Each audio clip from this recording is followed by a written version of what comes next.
नमस्कार दोस्तों, आज के हमारे इस वीडियो में हम आपको भाई दूज के त्योहार की कहानी सुनाने वाले हैं। दोस्तों, एक समय की बात है, एक बुढ़ी अम्मा थी। उनके एक बेटा और एक बेटी थी। बेटी की शादी हो चुकी थी। एक दिन भाई दूज के त्योहार पर बेटे ने बहन के घर जाने का आग्रह किया तो बुढ़ी अम्मा ने कहा, बेटा, तेरी बहन तो बड़ी कलिया है, वो हर वक्त लड़ती है, तू उसके घर जाकर क्या करेगा। लेकिन बेटे के आग्रह करने पर बुढ़ी अम्मा ने उसे अनुमति दे दी। भाई अपनी बहन से मिलने के लिए घर से निकलता है। रास्ते में उसे नदी मिलती है। नदी कहती है, मैं तेरा काल हूँ, मैं तुझे डुबाऊंगी। तब भाई कहता है, मैं कई साल बाद अपनी बहन से मिलने जा रहा हूँ, उससे मिलके आने दो, फिर वापस आते वक्त तुम मुझे डुबा देना। तो नदी मान जाती है और उसे रास्ता दे देती है। थोड़ा आगे बढ़ता है तो रास्ते में उसे सर्प मिलता है। सर्प कहता है, मैं तुझे डसूंगा। तब भाई कहता है, पहले मुझे अपनी बहन से मिलकर टीका लगवा लेने दो, फिर तुम मुझे डस लेना। सर्प भी उसे रास्ता दे देता है। अब वह आगे बढ़ता है। आगे जंगल में उसे एक शेर मिलता है। शेर कहता है, मैं तुझे खाऊंगा। तो भाई उसे भी वही कहता है, मैं पहले अपनी बहन से मिलकर टीका लगवा लूं, फिर लौटते समय तू मुझे खा लेना। शेर भी उसे रास्ता दे देता है। अब भाई बहन के घर पहुंचता है और आवाज लगाता है, देख बहन, 7 कोस दूर से तिलक कराने तेरा भाई आया है। बहन उस वक्त सूत काट रही होती है। तब उसका सूत बीच में ही टूट जाता है। ये मान्यता है कि यदि सूत काटते वक्त सूत बीच में टूट जाए तो जिस बहन के इकलौता भाई होता है वो जब तक सूत पुनः जुड़ नहीं जाता तब तक बोलती नहीं है। भाई बाहर से पुनः आवाज लगाता है।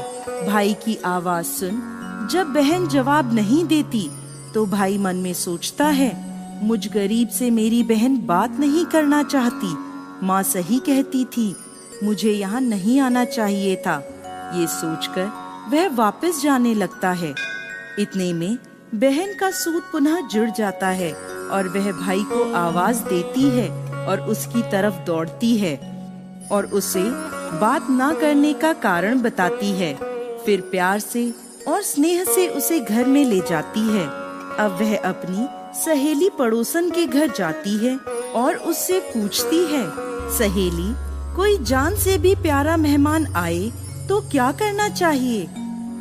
पड़ोसन मजाक में कह देती है, तेल से चौका लगाना चाहिए और घी में चावल पकाने चाहिए। भोली बहन पड़ोसन का मजाक समझ नहीं पाती और वैसा ही करती है। अब ना तो चौका सूखता है और ना ही चावल सींचते हैं। इधर भूखा भाई उससे कहता है, बहन, भूख लगी है, खाना परोस दो। तब बहन बोली, भाई, आज ना तो चावल सींच रहे हैं और ना ही चौका सूख रहा है। भाई ने पूछा, कैसे तो तूने चौका लगाया और कैसे तूने चावल चढ़ाए। बहन बोली, मेरी सहेली पड़ोसन से पूछा था, उसने कहा, जान से प्यारा मेहमान आए तो तेल का चौका लगाना चाहिए और घी में चावल चढ़ाने चाहिए। भाई बोला, अरे मेरी भोली बहन, कभी तेल का चौका सूखा है और कभी घी में चावल पके हैं। तू पानी का चौका लगा और पानी में ही चावल चढ़ा। फिर वह ऐसा ही करती है। जब चौका सूख जाता है और चावल पक जाते हैं तब उसमें घी और शक्कर डालकर भाई को भोजन कराती है और फिर उसके तिलक करती है। कई दिन बीत जाते हैं। एक दिन भाई बोला, बहन, अब मैं घर वापस जाऊंगा, माँ अकेली है। अगले दिन सुबह बहन जल्दी उठकर गेहूं पीसकर भाई के लिए लड्डू बनाती है और कुछ लड्डू बच्चों के लिए रखकर अपने भाई को विदा करती है। सुबह जब बच्चे उठते हैं तो माँ से खाने को मांगते हैं। तब माँ उन्हें वही लड्डू दे देती है। तब वह देखती है, ये क्या, सारे लड्डू हरे रंग के हो गए। फिर वह चक्की में देखती है तो उसमें गेहूं के साथ एक सांप भी पिस गया होता है। वो उन लड्डुओं को फेंक देती है और अपने भाई के पीछे भागती है। रास्ते में एक पेड़ के नीचे उसका भाई बैठा होता है। उसे देखकर भाई बोला, क्या हुआ बहन? तो बहन पूछती है, मैंने तुझे लड्डू बांधे थे, वो कहाँ हैं? भाई बोला, तेरे लड्डू मैंने अभी नहीं खाए, पेड़ पर टंगे हैं, ले ले। वो पेड़ से लड्डू उतारती है और वहीं गड्ढा कर उन लड्डुओं को गाड़ देती है। फिर अपने भाई को सारी बात बताती है। भाई बोला, बहन तूने एक बार तो मुझे मौत से बचा लिया, लेकिन मैं पीछे कईयों को साई देकर आया हूँ। और बहन को सारी बात बताता है। वो दोनों वहाँ बैठे बात कर ही रहे होते हैं कि बहन भाई से पानी मांगती है। भाई बोला, थोड़ी दूर एक तालाब है, वहाँ से मैं अभी पानी लेकर आता हूँ। बहन बोली, मैं खुद जाती हूँ और पानी पीकर वापस आती हूँ। वो पानी पीने तालाब पर पहुँचती है तो देखती है कि वहाँ एक बुढ़िया बैठी है। वो उसके पास जाकर उससे पूछती है, माँ तुम यहाँ क्यों बैठी हो? तब वह बुढ़िया कहती है, मैं विधाता हूँ, एक बहन के भाई की तांत गढ़ रही हूँ। तब वह पूछती है, माता वो कौन भाई है? तब विधाता कहती है एक भाई जिसके प्यार में उसकी बहन ने सांप की हत्या कर दी। बहन सोचती है, ये तो मेरा ही भाई है।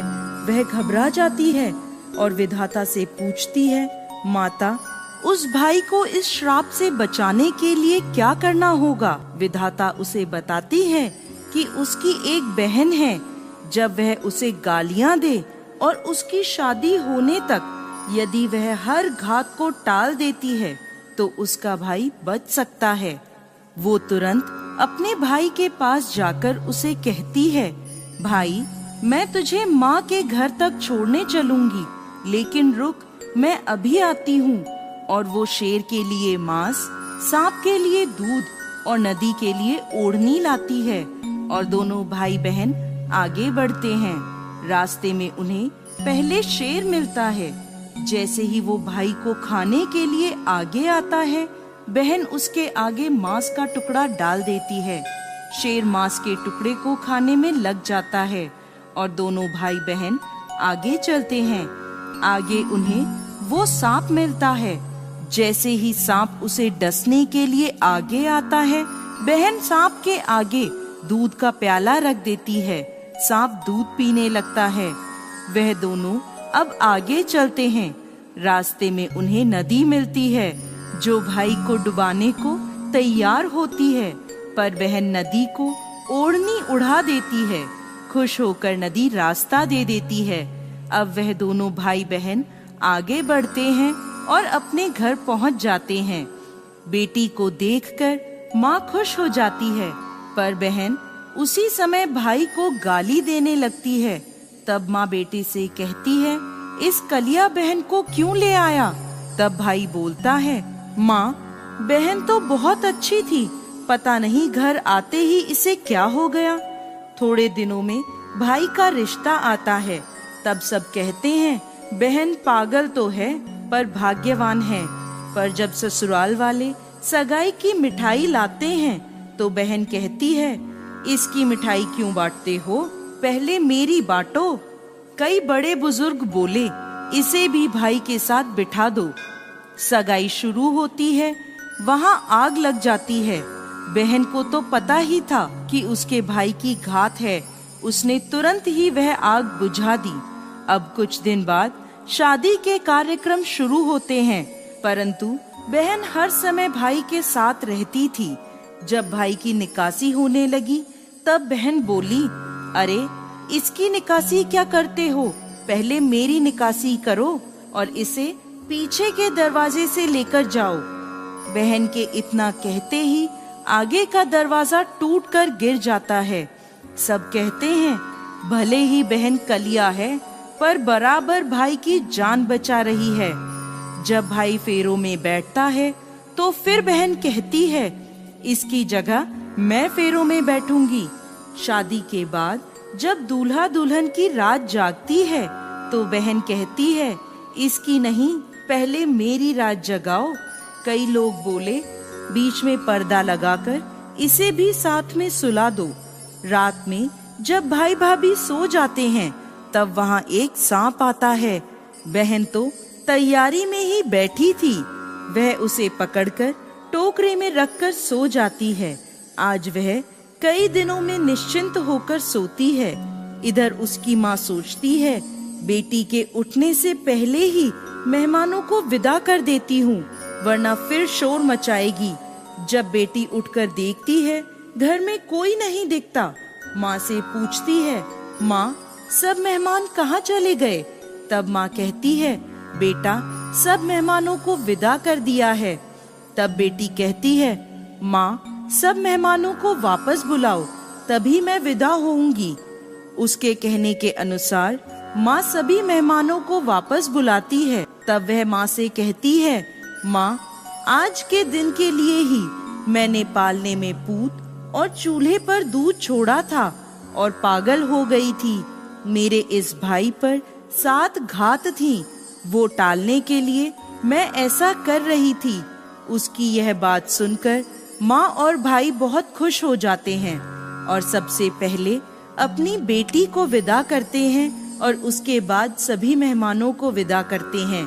इस दिन के बाद से ही हर बहन अपने भाई की लंबी उम्र की कामना से भाई दूज का त्योहार मनाने लगी। इस दिन भाई को टीका करती हैं और यह कथा सुनती हैं।